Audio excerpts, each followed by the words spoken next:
ജയ ജയ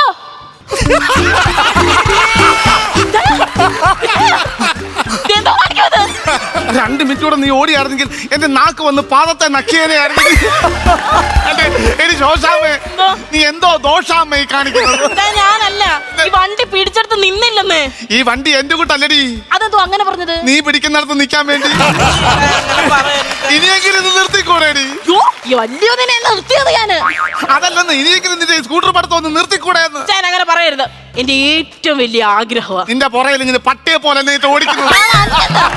ഒറ്റയ്ക്ക് സ്കൂട്ടർ ഓടിച്ച് ലോകം ചുറ്റി റെക്കോർഡ് നേടുന്ന ഒരു വനിതയാണ്. അതാ എന്റെ പാഷന്. ഇനി നിന്റെ പാഷ മൂത്താൽ നിന്റെ പാഷാണെന്ന് ഞാൻ കൊല്ലുപടി. നമ്മൾ രണ്ടും കൂടെ എന്റെ വീട്ടിൽ പോയപ്പോഴേ നാത്തുവിനോട് ഞാൻ പറഞ്ഞ ഓർമ്മയുണ്ടോ? നാത്തുവിനെ ഞാൻ സ്കൂട്ടർ പഠിക്കാൻ പോകുന്ന പറഞ്ഞപ്പോ അവിടെ മുഖമൊന്ന് കാണുവാൻ ഇത്രയും കയറി അങ്ങ് വീർത്തു. ഞാനത് ശ്രദ്ധിച്ചില്ല. പിന്നെ നിങ്ങള്? ഞാൻ നിന്റെ പപ്പയെ ശ്രദ്ധിക്കുമായിരുന്നു. അതെന്തുവാ? ഒരു മനുഷ്യന്റെ എത്ര ചെല്ലിയ പണിക്ക് പോവാതെ ഇങ്ങനെ മൂട്ടയ്ക്ക് ഞാൻ ആലോചിക്കുമായിരുന്നു. അതല്ല, നാത്തുവിന്റെ മുഖം നിങ്ങൾ ശ്രദ്ധിച്ചായിരുന്നോ? അവള് കാർ ഓടിക്കും, സ്കൂട്ടർ ഓടിക്കും, വേണമെങ്കിൽ അവള് വിമാനം വരെ ഓടിക്കും. ഇത്തിപ്പോലും പോകുന്നൊരു സ്കൂട്ടർ ഞാൻ ഓടിക്കുമെന്ന് പറഞ്ഞിട്ട് അവിടെ മട്ടും പാവാങ്ങ് മാറി അങ്ങ്. ശോശാമ, ഒരു പഴഞ്ചൊല്ലുണ്ട്, ആന പിണ്ട വിടുന്ന കണ്ടിട്ട് മുയൽ കണ്ണുരുട്ടല്ലേ. മുയൽ എന്തോ ചെയ്യണമായിരുന്നു? ആന ഇട്ട പിണ്ട ഉരുട്ടിക്കൊണ്ട് നടക്കണമായിരുന്നു. ഇതൊന്നും ഉരുട്ടാൻ നോക്കടി, ഇതൊന്നും ഉരുട്ടാൻ നോക്കടി. ദേഷ്യപ്പെടുത്തല്ല. ഞാൻ ഒരു കാര്യം പറയാം. ഇത് എന്റെ കുഴപ്പം കൊണ്ടല്ല വണ്ടി പഠിക്കാൻ പറ്റത്ത്. ഇങ്ങോട്ട് വന്നേ, ഈ കണ്ണാടിയിലൊന്ന് നോക്കിക്കേ. ഫിൽറ്റർ ഇല്ലാത്തതുകൊണ്ട് ഞാൻ അന്ന് തെറ്റിദ്ധരിച്ചു. ഉണ്ടാക്കി വെച്ചേക്കുന്നു. എന്തുവാ മിറർ? അതാ പറഞ്ഞേ, ഈ മിറർ സൂര്യപ്രകാശത്തിന്റെ കിരണങ്ങൾ വന്ന് പതിക്കുമ്പോൾ ഉണ്ടാകുന്ന പ്രതിഫലനം എന്റെ കണ്ണിന്റെ റെറ്റിനയുടെ കാഴ്ചയെ വികൃതമാക്കുകയും ഞാൻ റോഡിലോട്ട് നോക്കുമ്പോൾ മായക്കാഴ്ചകൾ രൂപാന്തരപ്പെടുകയും ചെയ്യുന്ന ഒരു പ്രതിഭാസത്തിൽ എന്റെ ശ്രദ്ധ മാഞ്ഞു പോകുന്നു. അതാണ് സംഭവിക്കുന്നത്. ശാസ്ത്രം ഇത്രയും വളർത്തിയിട്ടും ഈ ചെറിയ സ്കൂട്ടർ ഓടിക്കാൻ നിനക്ക് അറിയത്തില്ലോ? അയ്യോ, എന്തോ ഉണ്ടാക്കി വെച്ചേക്കോ. ഈ കണ്ണാടി ഇല്ലായിരുന്നു ഒരു കുഴപ്പമില്ലായിരുന്നു. സൈഡ് മിറർ എന്ന് പറഞ്ഞാൽ പുറകെ വരുന്ന ആൾക്കാരെ കാണാൻ വേണ്ടിയാണ്. അതിന് അങ്ങനല്ലല്ലോ ഞാൻ വണ്ടി ഓടിക്കുന്നത്. ഞാൻ തെക്കും പക്കും ഇടത്തോട്ടും വലത്തോട്ടും എല്ലാം നോക്കിയാ വണ്ടി ഓടിക്കുന്നത്. നിനക്ക് വായി നോക്കുന്ന കാര്യമല്ല പറഞ്ഞത്. ഈ സൈഡ് മിറർ ഏത് വണ്ടിക്കും അനിവാര്യമാണ്. ആണോ? എന്നാ പിന്നെ ഇത്രയും നീളം വരുന്ന തീവണ്ടിക്ക് എന്താ സൈഡ് മിറർ വെക്കാത്തെ?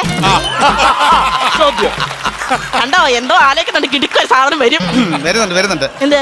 ഇനി ഇമാതിരി ചോദ്യം ചോദിച്ചാൽ നിന്നെ ഏതേലും കുഴിക്കകത്ത് ഞാൻ കൊണ്ട് കളയപടി. എന്നാ ഈ ചൈന തെറ്റിപ്പോയി. എന്താ? ഏത് പാതാളത്തിൽ കൊണ്ട് കളഞ്ഞാലും കറങ്ങി തിരിഞ്ഞ് ഞാൻ ഇവിടെ തന്നെ വരും. അല്ല, അവസരത്തിൽ നിൽക്കാൻ വേണ്ടി. എന്റെ കുറ്റം പറയാൻ പുറകെ നടക്കില്ലയോ? ഷോപ്പിലേക്ക് സ്കൂട്ടർ പഠിക്കാൻ നേരം അവരുടെ ഭർത്താക്കന്മാർ ഇതുപോലെ പുറകെ നടന്ന് ശല്യം ചെയ്തില്ലായിരുന്നു. അവളുമാർ ഇഷ്ടം പോലെ ഓടിച്ചു പഠിക്കുമായിരുന്നു. അവന്മാര് മനഃപൂർവ്വം പോകായിരുന്നത്.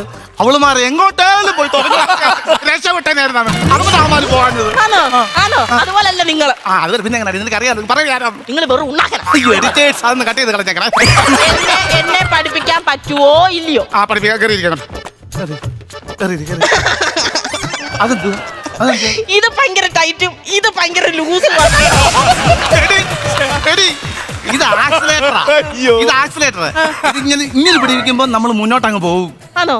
അപ്പുറത്തെ തോമസ് ചായനെ ഒരു പിടി പിടിച്ചപ്പോ നിങ്ങൾ അനങ്ങാതെ അവിടെ നിൽക്കുന്നുണ്ടല്ലോ. അതെന്റെ ആക്സിലേറ്ററിലല്ല പിടിച്ച, എന്റെ പെടലിക്കാ പുള്ളി പിടിച്ചു. അത് കഴിഞ്ഞില്ല, അതങ്ങ് വിട്ടേരെ. വണ്ടി കയറി ചാവി പിടിച്ച് തിരി ആദ്യം. ചാവി പിടിച്ച് ചിരിക്കാൻ പറഞ്ഞു. ചാവി ഈ താക്കോല് കയറ്റി. നിനക്ക് ശ്രദ്ധയില്ല, താക്കോല് കയറ്റി അങ്ങോട്ടെ. അടുക്കള കഥ അടച്ചായിരുന്നു ചായ. അത് നിനക്ക് ഓർമ്മ ഉണ്ടായിരുന്നു അടുക്കള കഥ അടക്കണമെന്ന്. രാവിലെ സ്കൂട്ടർ പോക്കി ഇറങ്ങിയില്ലോടി. അടുക്കള കഥ ഞാൻ അടച്ചു. എനിക്ക് വയ്യ കൊടുത്തിട്ട് ചവിട്ടി പരിക്കാത്തോടെ അടക്കാൻ.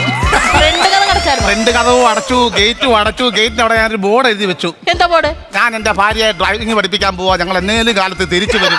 അല്ലെങ്കിൽ അവരൊക്കെ എന്തോ വിചാരിക്കും. അതെന്തിനാ അങ്ങനെ ഒരു ബോർഡ് എഴുതി വെച്ച്? എന്തോ നിങ്ങള് വീട് അടച്ചു പൂട്ടിട്ട് നമ്മളെ കാണാത്തപ്പോ ആൾക്കാർ ആയിരിക്കും നമ്മളകത്ത് നരബലിയോ കൂടോത്രോ എന്തെങ്കിലും. ആഞ്ഞു തള്ള. പിന്നെ ഞാൻ കല്യാണം കഴിക്കുന്നതിന് മുമ്പേ ഞങ്ങളുടെ വീട്ടിൽ 3 കാറും 3 ടിപ്പർ 3 ആന ഉണ്ടായിരുന്നു. തള്ളാനല്ല പറഞ്ഞ വണ്ടി കിട്ടി തള്ളാൻ.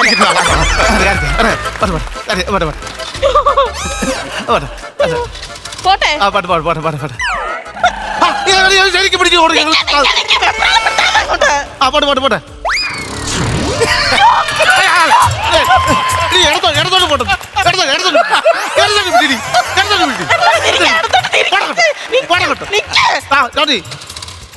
കാലെടുത്തകത്ത് വെക്ക്. രണ്ട് കാലെടുത്തകത്ത് വെക്ക്. എന്ത് ചെയ്യണം? നീ ഇതിൽ പത്രം വായിക്കടി. അവിടെ 2 കാലെടുത്തോ പത്രം വായിക്കടി. ഫ്ലവേഴ്സ് സ്മാർട്ട് ഷോ ശനി ഞായർ ദിവസങ്ങളിൽ രാത്രി 9:30 ഫ്ലവേഴ്സിൽ.